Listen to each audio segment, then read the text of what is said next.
Lisa Marie se lo quita para el nuevo vídeo de Michael Jackson. La hija de Elvis y esposa de Michael Jackson se quita la ropa y se pone cariñosa en el nuevo vídeo de su maridito. Y como informa Maureen O'Boyle de Extra, si no está familiarizado con los Beatles, entonces es probable que estés viviendo en la oscuridad. Ampliamente considerada como una de las mejores bandas de rock de la historia, los Beatles han regalado al mundo innumerables canciones icónicas e intemporales desde su debut en el 1960s. Sin embargo, su atractivo universal se puso a prueba cuando Paul McCartney colaboró con Michael Jackson a principios del siglo XX, 1980s. Siguiendo el consejo de Pablo, Michael adquirió los derechos del catálogo de los Beatles, dejando una nota amarga en la amistad. Estamos hablando del negocio de los Beatles, y esto para mí es fascinante. Cuando se separan, ¿verdad? ¿Y quién sabe quién se rompió? Ya sabes, todo el mundo tiene una teoría, lo sé. ¿Quién lo rompió? John. John lo hizo. Décadas después, con Michael desaparecido y Paul con 82 años, por fin comparte su versión de la historia, arrojando luz sobre la larga disputa. Siga con nosotros para conocer todos los detalles. El comienzo de una improbable amistad. Michael Jackson y Paul McCartney de The Beatles son uno de los nombres más reconocibles que han causado una reacción masiva en todo el mundo, resonando con millones de fans en todo el mundo. Por lo tanto, es natural que el mundo se fije en que dos de los cantantes pop más conocidos de la historia colaboran en una canción y entablan una gran amistad. Esto no se debe únicamente a sus contribuciones individuales a la música. Cada una de ellas ha creado por sí sola algunos de los mayores éxitos de todos los tiempos. Más bien, es por el profundo impacto que han tenido en el mundo de la música, rompiendo barreras e inspirando a generaciones de artistas y aficionados. Michael Jackson contactó por primera vez con Paul McCartney por teléfono a finales de 1970s. Paul bromeó con la característica voz aguda de Michael, que fácilmente pasa por voz de mujer y le distingue de otros músicos. Le hizo creer al principio que quien llamaba era una fan femenina. En ese momento, Michael Jackson aún no era el rey del pop, sino un joven al borde de una fenomenal carrera en solitario. Estaba ansioso por despojarse de su imagen de estrella infantil e ídolo adolescente, cuidadosamente elaborado con sus hermanos como los 5 Jackson, y emerger como un artista maduro en su propio derecho, con un ardiente deseo de mostrar su crecimiento artístico y versatilidad. Michael parecía pensar McCartney era un candidato probable para una colaboración musical. Michael Jackson se puso en contacto con Paul para colaborar en un single juntos, una idea con la que Paul estuvo de acuerdo, que les llevó a la creación de sus dos éxitos icónicos, La chica es mía, en el revolucionario álbum de Michael Thriller, de 1982, y Say Say Say, en el álbum de Paul de 1983, Pipes of Peace. Say permaneció 6 semanas en la lista Hot 100 de Billboard, y se convirtió en el séptimo éxito de Jackson en el Top 10 de 1983, batiendo un récord que hasta entonces ostentaban conjuntamente The Beatles y Elvis Presley. Pero esta colaboración no se limitó a la música. Floreció en un auténtico bromance que fascinó al mundo. A medida que crecía su amistad, encontraron puntos en común en su pasión por la música, su dedicación a su oficio, y sus experiencias compartidas como dos de las figuras más emblemáticas de la industria. La diferencia de edad de 16 años que compartían no les impidió mantener una bonita amistad. Michael llegó a confesar que fue su época favorita de trabajo en el estudio a lo largo de toda su fulgurante carrera en solitario. Trabajar con Paul McCartney fue muy emocionante, y nos divertimos literalmente, dijo Michael Jackson años después. A medida que se acercaban, empezaron a debatir estrategias empresariales y a compartir puntos de vista sobre el sector. Fue durante las sesiones de grabación de su exitoso single, que se sembraron las semillas de un acontecimiento crucial, un acontecimiento que acabaría provocando una de las traiciones más infames de la historia de la música. Entre las muchas conversaciones de negocios que mantuvieron, hubo un consejo en particular que Paul compartió con Michael. Una sugerencia que más tarde volvería a atormentarle de una forma que nunca habría imaginado. De decir a decir adiós. Su colaboración en el estudio se convirtió en una amistad sólida y significativa. Paul McCartney empezó a ver a Michael Jackson como un verdadero alma gemela, una compañera artista y alma gemela creativa en la que podía confiar de todo corazón. Esta conexión cada vez más profunda le llevó a compartir un valioso secreto empresarial con Michael durante una cálida e íntima conversación durante la cena en su casa, donde Michael se alojaba en el proceso de grabación de Say. Paul se sintió lo bastante cómodo como para hablar de sus astutas estrategias empresariales, revelando un lado de sí mismo que poca gente llegó a ver.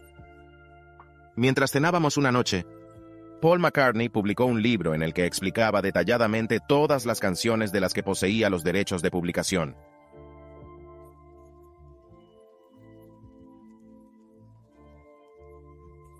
Con Paul adquiriendo recientemente los derechos de la extensa obra de Buddy Holly, llamó la atención de Michael sobre la importancia de poseer los derechos de publicación, destacando los beneficios financieros a largo plazo de hacerlo, que en aquella época no era un aspecto ampliamente comprendido o apreciado del negocio de la música. Esta astuta idea de negocio fue una dura lección para Paul McCartney, tras la dolorosa experiencia de perder los derechos de publicación del catálogo icónico de los Beatles. John Lennon y él habían sido copropietarios de Northern Songs, sino una adquisición polémica y desordenada por parte de la empresa británica, Televisión Asociada, les obligó a salir, dejando a los legendarios compositores sin control sobre su propia música. Habiendo aprendido de esta amarga experiencia, se puede decir que esta podría ser una de las razones por las que Paul McCartney dio prioridad a la adquisición de derechos de publicación de canciones, decidido a no volver a perder el control creativo y la propiedad financiera. Cuando Paul terminó de compartir sus ideas, Michael le dijo despreocupadamente a Paul que algún día poseería los derechos de publicación de las canciones de los Beatles. Al principio Paul se rió, pensando que era una broma o una idea absurda. Pero esas palabras se revelarían más tarde como una escalofriante profecía, una que destrozaría su amistad y se convertiría en la traición más infame de la historia de la música. Sin inmutarse, Michael se tomó muy en serio el consejo de Paul y empezó a comprar agresivamente derechos de publicación de varios catálogos musicales, una estrategia que le convertiría en una fuerza formidable en la industria. Para los que no lo sepan, la edición musical puede ser un negocio lucrativo. Cada vez que se utiliza una canción en un programa de televisión, en una película o en cualquier otro ámbito, el usuario tiene que pagar una licencia. Una parte va a la discográfica y otra al intérprete y compositor. Así que al final, el propietario de la canción cobra. Ahora que lo hemos aclarado, es asombroso saber que Michael Jackson intentó adquirir los derechos de todo el catálogo de los Beatles, las 251 composiciones. Paul McCartney había planeado comprar los derechos él mismo, pero Michael Jackson, en el apogeo de su dominio financiero, se abalanzó y le arrebató la oportunidad. Mientras Paul estaba distraído en un viaje de negocios, en 1985, Michael Jackson compró furtivamente los derechos de la música de los Beatles por la friolera de $47,5 millones, adquiriendo la Associated Television sin el conocimiento de Paul. Este chocante movimiento de Michael Jackson desquició a Paul McCartney, dejándole sintiéndose traicionado y cuestionando los cimientos de su amistad. El vínculo, antaño inquebrantable, entre las dos leyendas de la música se había fracturado, y su amistad llegó a un triste final. Pero ¿por qué esta traición caló tan hondo atravesando el corazón de Paul, como una daga que tenía el catálogo de los Beatles que lo hacía tan preciado, tan codiciado, que Michael Jackson haría todo lo posible por poseerlo, el Fab Four?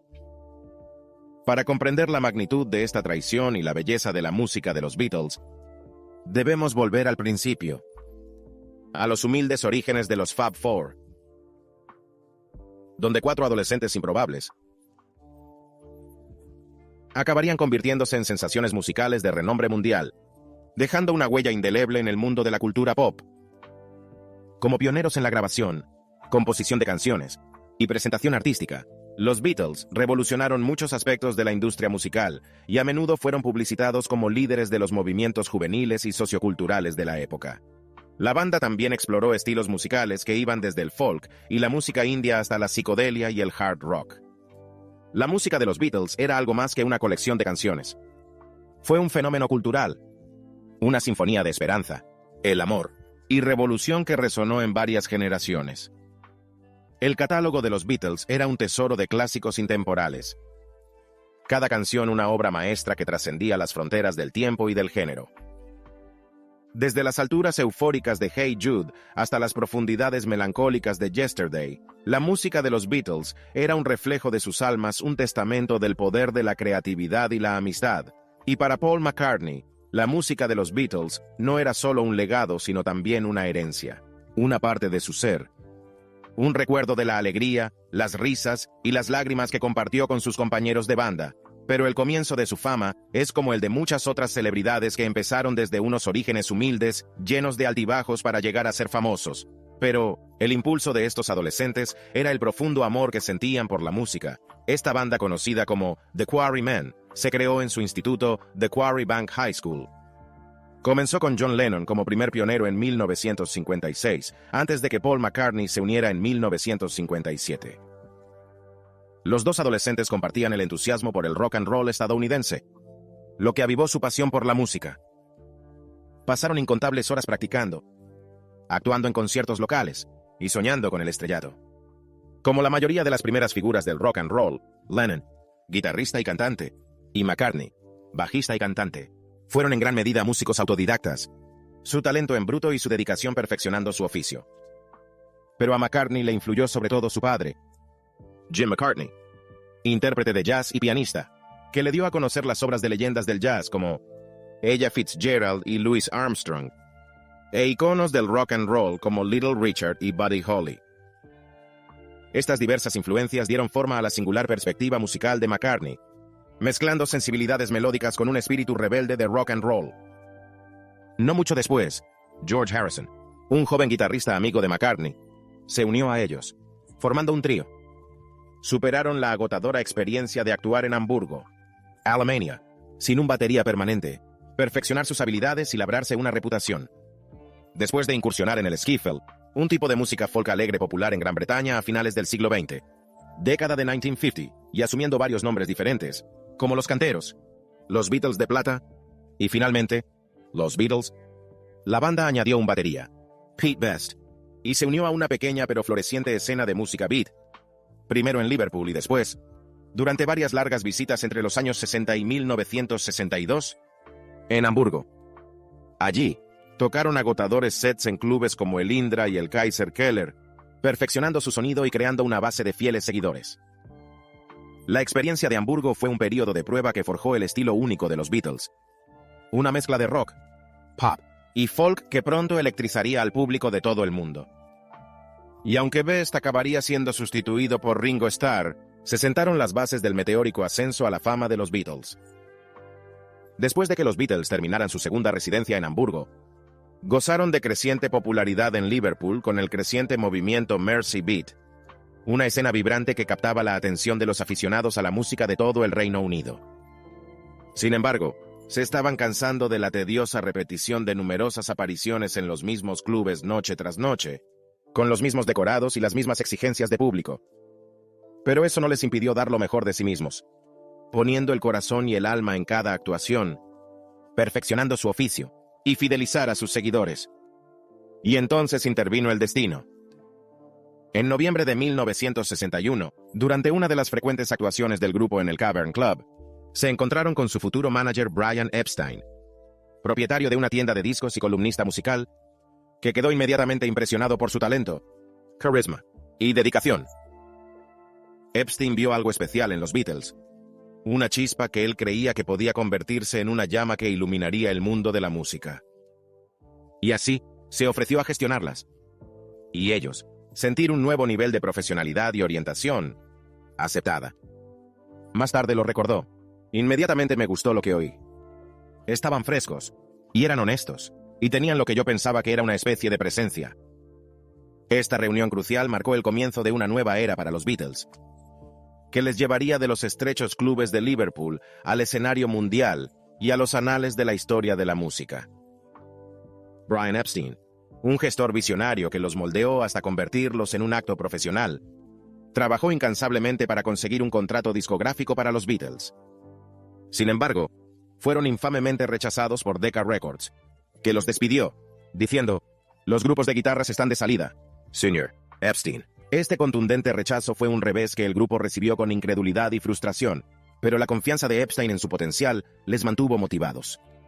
Sin inmutarse, Epstein siguió vendiendo sus maquetas a varias discográficas, y finalmente, 3 meses después, el productor George Martin fichó a los Beatles por EMI Records, marcando un punto de inflexión en su carrera.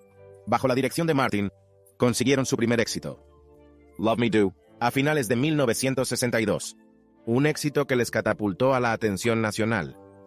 Y fue durante este momento crucial cuando Ringo Starr, que había estado jugando con Rory Storm y los Hurricanes, se unió a los Beatles, sustituyendo a Pete Best y completando la icónica formación que llegaría a conquistar el mundo. John, Paul y George ya se habían planteado sustituir a Pete Best. La sensación de que no estaba musicalmente en sintonía con el resto de la banda y tal vez no era el ajuste correcto. Además, su buena apariencia y popularidad supuestamente intimidaban a los demás cuando George Martin insinuó su insatisfacción con la forma de tocar la batería de Best. El trío vio la oportunidad de hacer un cambio. Persuadieron a Epstein para que despidiera a Best, una decisión que luego reconocieron que fue manejada con cierto engaño y con dureza, admitiendo que habían sido injustos con Pete. Por si sirve de algo, Martin no estaba muy impresionado con la batería de Ringo en las sesiones de Love Me Do y consiguió que Andy White tocara en ellas. Después de eso, Ringo se convirtió en el batería permanente de los Beatles. A medida que su popularidad crecía hasta convertirse en el intenso frenesí de los fans apodado Beatlemania, la banda adquirió el apodo de The Fab Four, de estrellas locales a iconos mundiales. A principios de 1964, los Beatles habían alcanzado el estrellato internacional, cautivando al público de todo el mundo con su música creativa, personalidades atractivas y humor irreverente. Desempeñaron un papel clave en el renacimiento cultural de Gran Bretaña, marcando el comienzo de la invasión británica del mercado pop estadounidense. En agosto, su cuarto single, Ella te ama, vendió 3/4 millón de ejemplares en menos de 4 semanas, convirtiéndose en el disco que más rápido se vendió en el Reino Unido en aquel momento. Este éxito fenomenal marcó un hito, ya que se convirtió en su primer sencillo en vender 1 millón de copias. Una hazaña que consolidó su estatus como una fuerza a tener en cuenta en la industria musical. Debido al éxito continuado de la canción, se convirtió en el disco más vendido en el Reino Unido durante la friolera de 14 años. El enfoque humorístico y desenfadado de los Beatles ante su nueva fama, que incluía bromas y comentarios ingeniosos durante las entrevistas, no hacía sino aumentar su encanto, cautivando a los medios de comunicación y al público por igual. Su actitud irreverente y cómica desafiaba las expectativas de los músicos pop de la época, lo que suscitó aún más interés y admiración entre sus fans. Su popularidad no dejó de crecer y se convirtieron en los preferidos de la prensa británica su popularidad se extendió como un reguero de pólvora, y la adulación al grupo se apoderó de la nación en un frenesí de entusiasmo. Los Beatles actuaron el domingo por la noche en el London Palladium, el programa de variedades más importante del Reino Unido, en una actuación que pasaría a la historia. Su electrizante actuación fue televisada en directo por la friolera de 15 millones de telespectadores, un número enorme que puso de relieve el alcance de su rápido ascenso a la fama. Los días siguientes, los titulares de un periódico nacional acuñaron el término Beatlemania para describir el entusiasmo desenfrenado y la energía desenfrenada de los fans gritones que saludaban a la banda a cada paso. Y este nombre se quedó, convirtiéndose en la frase definitiva para captar la esencia de los fans de los Beatles. Pronto debutaron en el cine con A Hard Day's Night en 1964. A medida que su fenómeno global crecía, se convirtieron en embajadores culturales, tender puentes entre el Reino Unido y Estados Unidos, e inspirar a una nueva generación de músicos, artistas y ventiladores. La primera visita de los Beatles a Estados Unidos tuvo lugar el 7 de febrero, 1964, un momento en el que la nación aún se tambaleaba por la conmoción y el dolor del fallecimiento del presidente John F. Kennedy. El asesinato de Kennedy el noviembre anterior. El país estaba en un estado de luto colectivo, y el ambiente era sombrío. Sin embargo, la llegada de los Beatles y su posterior actuación en The Ed Sullivan Show, 2 días después, aportaron la alegría y el optimismo que tanto necesitaba una nación. La música y el carisma de los Beatles contribuyeron a reavivar la chispa de esperanza y promesa que se había apagado tras la tragedia y el atentado.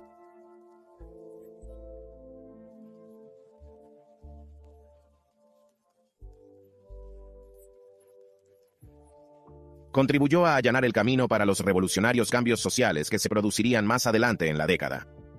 Su peinado, inusualmente larga para la época, y objeto de burla por parte de muchos adultos, se convirtieron en un símbolo de rebeldía para la floreciente cultura juvenil que seguía su sentido de la moda y trataba de emular a sus ídolos.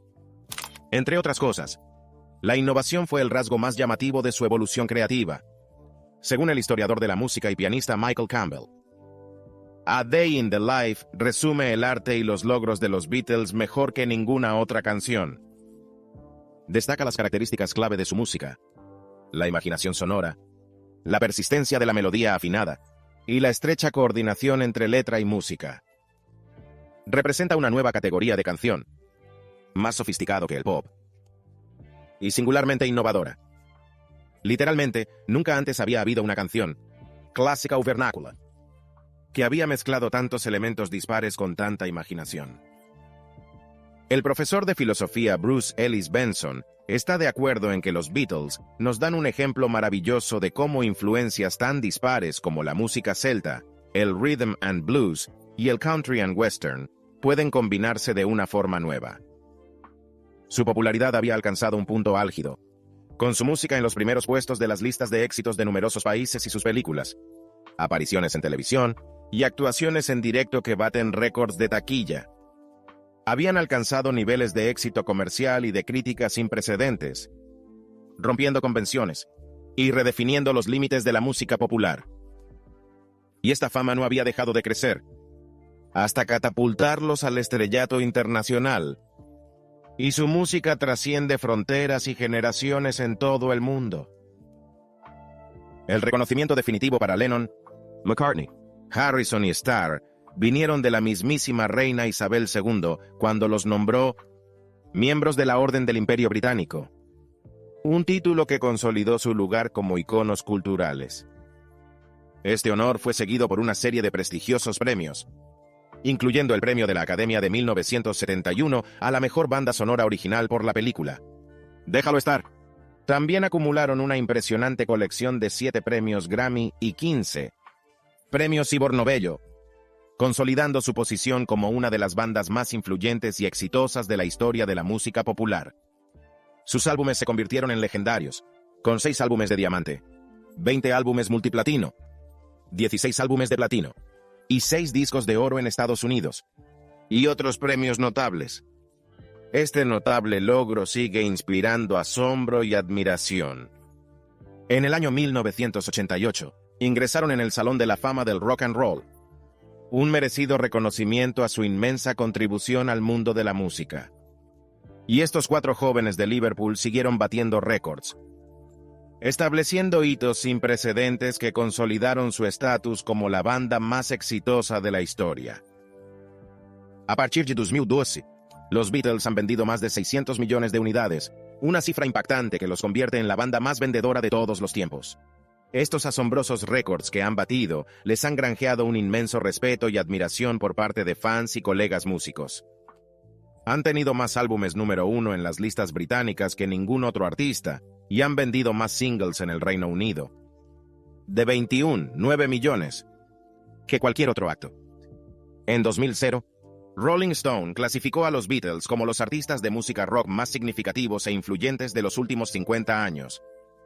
Todo ello forma parte de los numerosos logros y galardones que han recibido a lo largo de los años.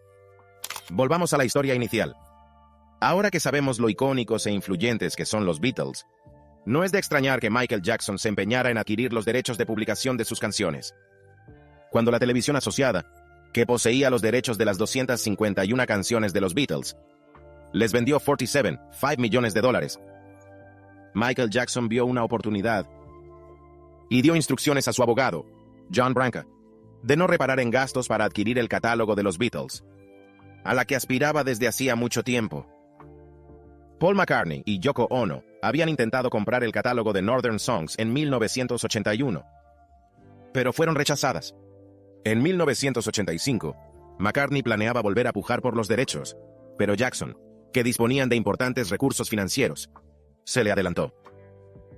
Ahora que sabemos lo icónicos e influyentes que son los Beatles, no es de extrañar que Michael Jackson se empeñara en adquirir los derechos de publicación de sus canciones. Cuando la televisión asociada, que poseía los derechos de las 251 canciones de los Beatles, les vendió 47.5 millones de dólares, Michael Jackson vio la oportunidad de marcar la diferencia y dio instrucciones a su abogado, John Branca, para no reparar en gastos a la hora de adquirir el catálogo de los Beatles, a la que aspiraba desde hacía mucho tiempo. Paul McCartney y Yoko Ono habían intentado comprar el catálogo de Northern Songs en 1981, pero fueron rechazadas. En 1985, McCartney planeaba volver a pujar por los derechos, pero Jackson, que disponían de importantes recursos financieros, se le adelantó. Este movimiento fue visto como una traición a su amistad con McCartney, sintiendo Jackson había violado su confianza comprensiblemente. McCartney estaba sorprendido e indignado por la maniobra insidiosa de Michael Jackson. Opinó: «Creo que es dudoso hacer algo así». Concluyó que era como ser amigo de alguien y luego comprar la alfombra que están de pie en. El característico silencio de Jackson sobre la cuestión solo se rompió con una reveladora confesión en su autobiografía de 1989, Moonwalk. En un momento de franqueza, reconoció que tanto él como Paul McCartney habían sido educados en las duras realidades de la industria musical, aprendiendo por las malas el negocio y la importancia vital de la edición y los derechos de autor y la dignidad de componer canciones. Esta afirmación aparentemente inocua revelaba en realidad una verdad más profunda, exponiendo la calculadora actitud de Jackson hacia su amistad y su despiadada búsqueda de la propiedad artística. Jackson llevaba un estilo de vida extravagante. Tenía su propio Neverland, donde vivía, solo por nombrar una compra más grande que la vida. Y el catálogo de los Beatles le proporcionó una importante garantía para continuar su vida de grandes compradores. Mientras que él valía su propia fortuna, uno de los mayores compositores e intérpretes de todos los tiempos, ayudó a tener las canciones de los Beatles en el bolsillo trasero, tanto para generar dinero como para respaldar los grandes préstamos que pudiera necesitar. La compra de Jackson sustentaría su estilo de vida cada vez más opulento hasta su muerte en 2009. Todo mientras McCartney miraba. Paul se sintió traicionado por el hecho de que su íntimo amigo decidiera aprovecharse del trabajo de toda una vida en lugar de respetar el vínculo que habían forjado. Un vínculo basado en la confianza, respeto mutuo y una pasión compartida por la música. Aunque no es un indigente ni mucho menos, debe ser muy doloroso para McCartney ser testigo de cómo un antiguo amigo se adueña de lo que es suyo y vive de ello algún tiempo después de la muerte de Jackson. Se especuló con que el rey del pop dejaría el catálogo de los Beatles a McCartney en su testamento, como gesto de reconciliación, pero McCartney se apresuró a acallar esos rumores. La ruptura entre ellos nunca se curaría del todo, víctima de la ambición despiadada de Jackson y del orgullo herido de McCartney. Después de 1985, no volverían a hablar a un nivel significativo, a pesar de un puñado de intentos de arreglar sus diferencias. El recuerdo de su amistad seguiría siendo un recuerdo agridulce de lo que podría haber sido si la búsqueda de la riqueza y el poder no hubiera intervenido. Secuelas. A pesar de que Paul McCartney y Michael Jackson nunca resolvieron su malentendido, Paul parecía haberlo dejado pasar, dejando atrás el pasado. Esto quedó patente cuando recientemente se le vio junto a la hija de Michael, Paris Jackson, ahora 25, en el desfile de su hija Stella en la Semana de la Moda de París. Paris, que fue invitado a asistir al acto, se sentó junto a la leyenda de los Beatles, llevando uno de los diseños de Stella. Mientras Paul y Paris charlaban y reían juntos, estaba claro que el pasado había quedado atrás. A los dos se les vio llevarse amistosamente, sin signos de rencor o tensión. De hecho, Paris se interponía entre Paul y su compañero de banda en los Beatles, Ringo Starr, que iba acompañado de su esposa, Barbara Bach. El barbudo Paul apareció muy animado en el espectáculo de su hija, y él y Paris presentaron un frente unido, poniendo fin a esta larga disputa. Gracias por vernos. Nos vemos en el próximo vídeo.